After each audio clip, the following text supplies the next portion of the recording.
all, my name is Rebecca Smith. I'm an assistant teaching professor at Rice University, and today I'm going to be talking about the design and implementation of a collaborative online computational thinking course. This work was done in collaboration with Scott Rixner, also a professor at Rice. As you all know, computer science departments across the country are expanding rapidly. And with this rapid growth come new pedagogical challenges. At a high level, how do we provide a high-quality learning experience that is both scalable and accessible?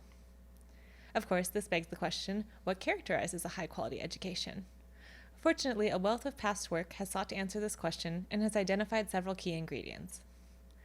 First, the scholarship of teaching and learning provides overwhelming support for the value of active learning.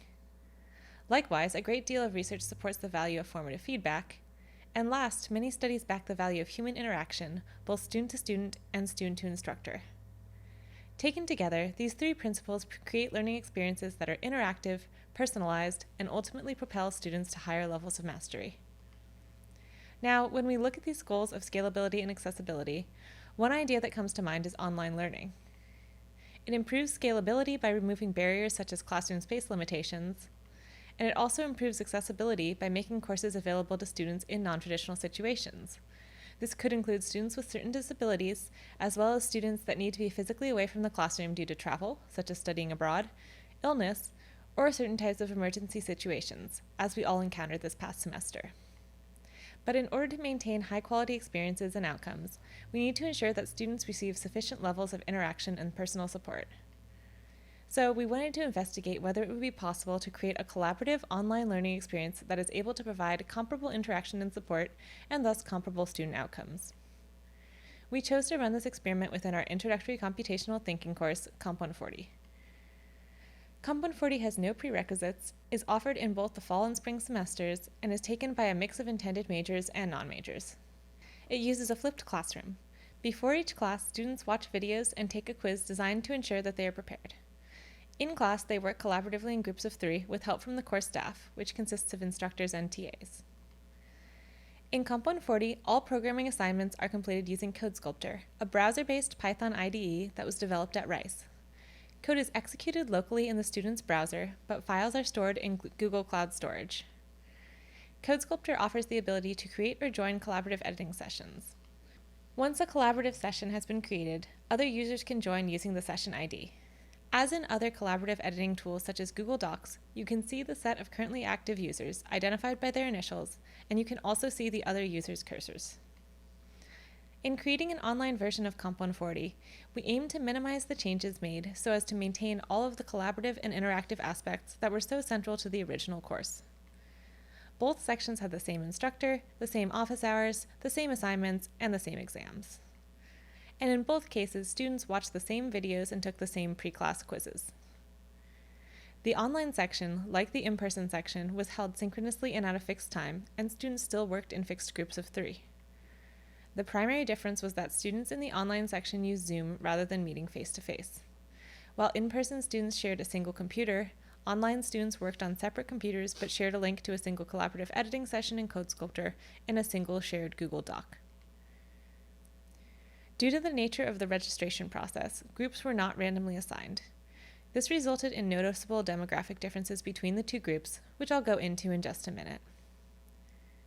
In evaluating the class, we looked at metrics ranging from student grades to patterns of attendance and participation in office hours to student perceptions of the course as reported via a variety of surveys. In addition, we collected demographic information. Let's start by looking at that in order to better contextualize the results. First, there were significantly more upperclassmen in the online section of the class as compared to in-person. There were also significantly fewer intended majors in the online section of the course. And finally, we saw a more bimodal distribution in terms of the prior experience of the students in the online course, which was likely related to the previous 2 factors. Now, if we look at student outcomes, we see that the average overall grades were slightly lower in the online course, but not to a statistically significant degree. When we break things down by category, the only statistically significant result was that students in the online course received significantly higher participation grades than their in-person peers. But we wondered whether these results were influenced by the demographic differences. So we split the students into 2 groups, non-majors and intended majors, and we found that the differences largely vanished. We also asked students to self-report their confidence in their computational thinking abilities at 4 different points throughout the semester, roughly once per month. Here the top 2 lines represent the raw averages, while the bottom 2 lines represent the average deltas from week 1. We see that students from the online section reported a lower average confidence in their abilities throughout the semester, but that the changes between the 2 groups were very comparable, with no statistically significant differences. On the end of semester survey, we asked students to rate a variety of items on a 5-point Likert scale. On this slide, you can see the 2 items that were rated significantly lower by the online students: their ability to receive help from their in-class TA, and their sense of camaraderie with their peers. The latter certainly merits future work to ensure that they feel equally connected to their peers. However, I believe that the former may be due to a misperception that many online students held regarding how the in-class section operated. In particular, multiple students left comments indicating that they believed that in-person students were able to flag down their TAs for help at will, something that was not possible in the online section due to the use of video conferencing. In reality, both sections received equal treatment. The TAs rotated between groups as they felt appropriate and were explicitly instructed to not allow raised hands to deter them from their course.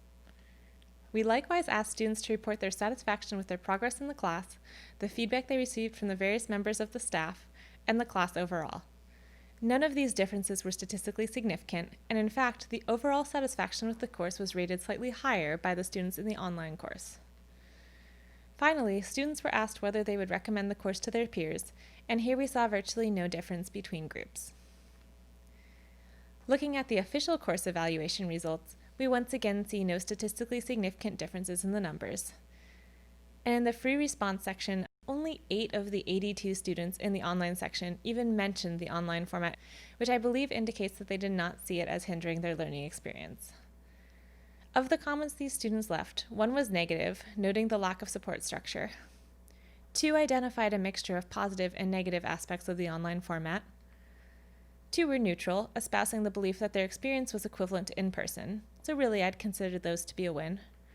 And the rest were positive, with some students going so far as to say that they actually believed the online format was better than the in-person format. In conclusion, it seems clear that online learning has the potential to increase course capacity and accessibility. However, a key challenge of online learning is maintaining sufficient levels of interaction and support. Our work has served as a proof of concept for migrating a team-based computational thinking course to an online format, and our results show that student experiences and outcomes can be comparable in online and in-person versions of such a class.